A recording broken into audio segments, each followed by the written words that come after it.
सतगुरु, क्या आप एक जीवित गुरु के महत्व को समझा सकते हैं? एक गुरु जो जीवित है और जो शरीर छोड़ चुके हैं, इन दोनों के बीच असल में क्या अंतर है?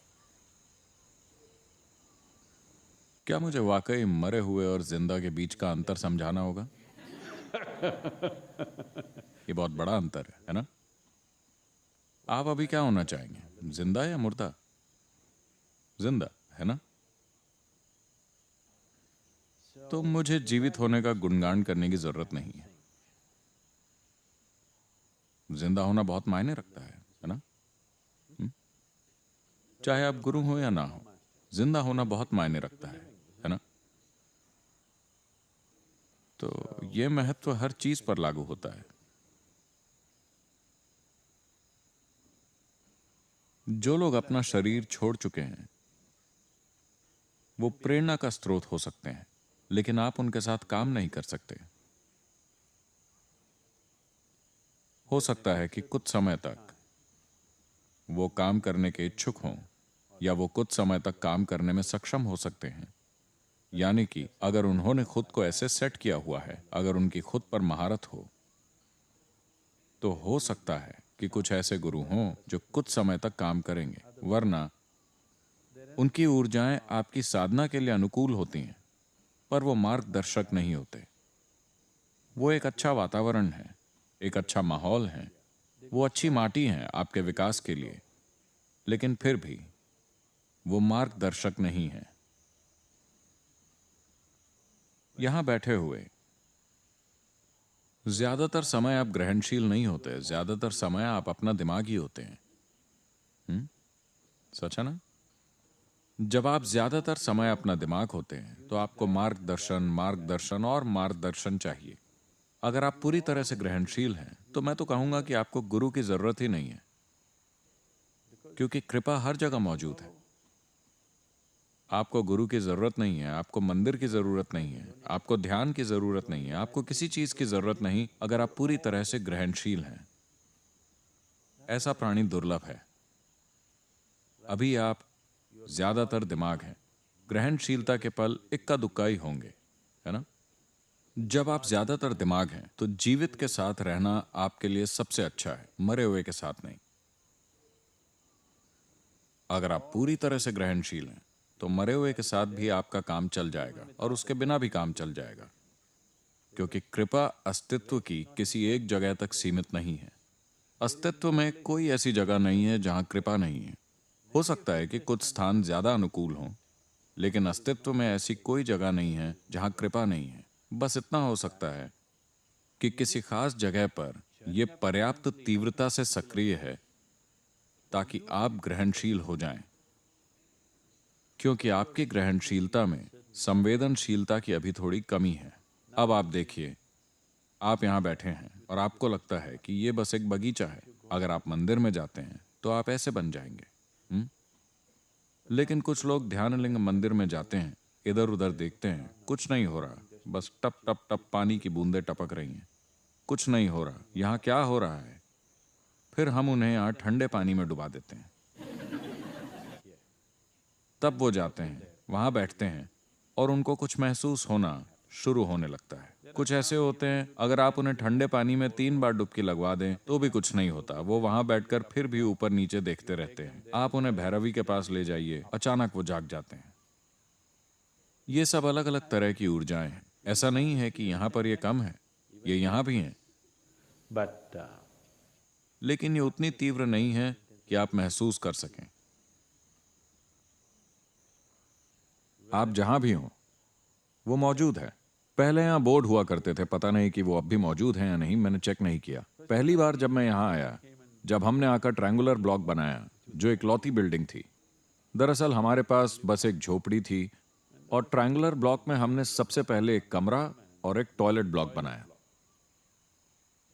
फिर मैंने पाया कि लोगों को टॉयलेट प्रॉब्लम थी। टॉयलेट प्रॉब्लम जानते हैं आप? एक बार की बात है, शंकरन पिल्लई ने डॉक्टर के पास जाकर कहा, डॉक्टर मुझे सीरियस टॉयलेट प्रॉब्लम है। डॉक्टर ने पूछा, क्या प्रॉब्लम है? तुम पेशाब नहीं कर पा रहे? ये ठीक से नहीं हो रहा? नहीं डॉक्टर, बिल्कुल ठीक से होता है। हर रोज सुबह ठीक 6 बजे घड़ी के कांटे के साथ ये हो जाता है। तो कब्ज हो गया, दिक्कत क्या है? नहीं डॉक्टर, बिल्कुल ठीक से होता है। हर दिन सुबह ठीक 7 बजे घड़ी के कांटे के साथ, हमेशा समय पर। फिर डॉक्टर ने सोचकर कहा, फिर तुम्हारी टॉयलेट प्रॉब्लम आखिर है क्या? डॉक्टर, मैं रोज सुबह 8 बजे उठता हूं।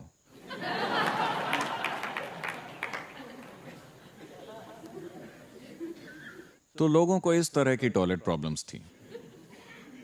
ऐसा नहीं कि वो नहीं हो रही थी, वो हो तो रही थी, लेकिन थोड़ी बेतरतीब हो रही थी। तो मैंने उनसे कहा कि वहां एक बोर्ड लगा दें, ईश्वर यहां भी है। हर टॉयलेट के अंदर जब आप दरवाजा बंद करके बैठते हैं, आपको बोर्ड दिखता है, ईश्वर यहां भी है, ताकि आप शौच भी थोड़ी पवित्रता के साथ करें। शौच भी एक आध्यात्मिक प्रक्रिया हो सकती है। आखिरकार पूरी आध्यात्मिक प्रक्रिया खुद को स्वच्छ करना ही है। यह एक बहुत ही बढ़िया, दिन के दौरान यह सबसे अच्छी सफाई है जो आप कर सकते हैं। हाँ, तो कृपा वहां भी मौजूद है। टॉयलेट में ये किसी तरह से कम नहीं है, पर हो सकता है कि आप टॉयलेट में उसे महसूस ना कर पाएं, क्योंकि आप अपना काम खत्म करके वहां से बाहर निकलना चाहते हैं। मंदिर ज्यादा अनुकूल है, सिर्फ माहौल में ही नहीं, ऊर्जा के स्तर पर भी इसे अनुकूल बनाया गया है, ताकि आप उसे महसूस कर सकें। अभी हर जगह जीवन ऊर्जा मौजूद है, पर आप उसे ग्रहण नहीं कर पा रहे। आपको एक खास तरह से भोजन को तैयार करके खाना होता है, तभी आप इसे अपने अंदर ले पाते हैं। एक बकरी आकर यह घास खाती है और उसे पोषण मिल जाता है। आप इस घास को खाकर पोषण प्राप्त नहीं कर सकते, आपको अलग तरह की चीज चाहिए। There are many insect forms.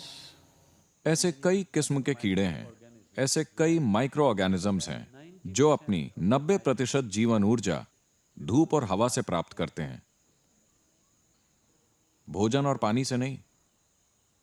उनकी सिर्फ 10% ऊर्जा ही पानी और उनके खाने से आती है, क्योंकि वो बहुत छोटे हैं। Because they are micro. अगर आप माइक्रो हैं तो आप कितना खाएंगे? माइक्रो माइक्रो, है ना?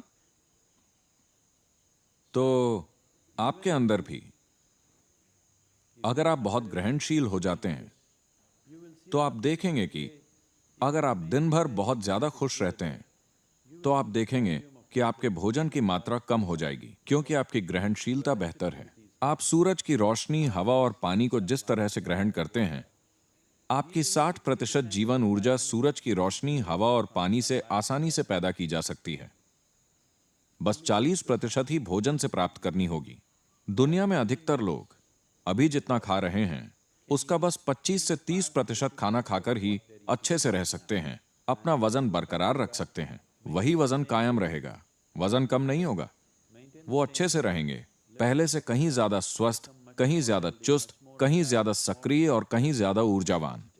वो जितना खाते हैं उसका सिर्फ 25 से 30% खाकर।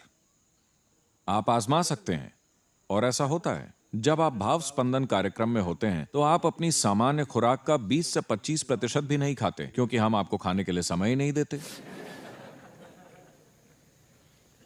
और लोग रोज की तुलना में कहीं ज्यादा एनर्जेटिक होते हैं। लोग संयमा के लिए आते हैं, अगर वो ध्यानशील हो जाते हैं तो वो मुश्किल से ही कुछ खाते हैं, और फिर भी वो बिल्कुल ठीक रहते हैं।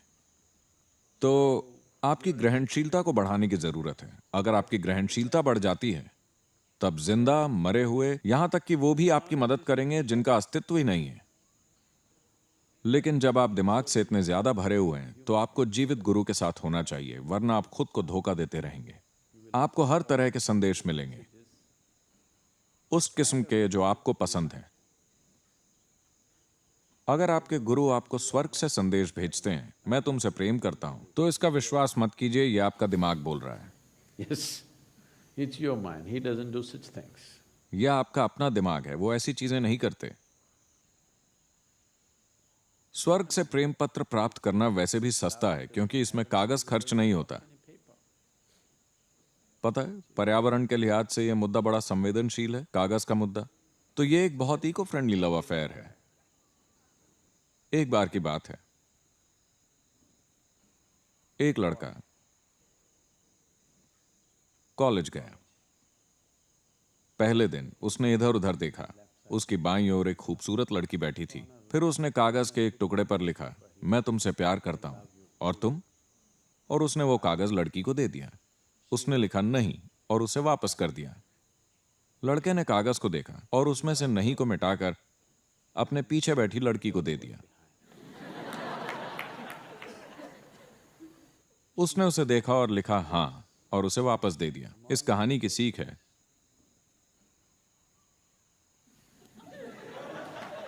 कागज बचाओ और प्रकृति बचाओ।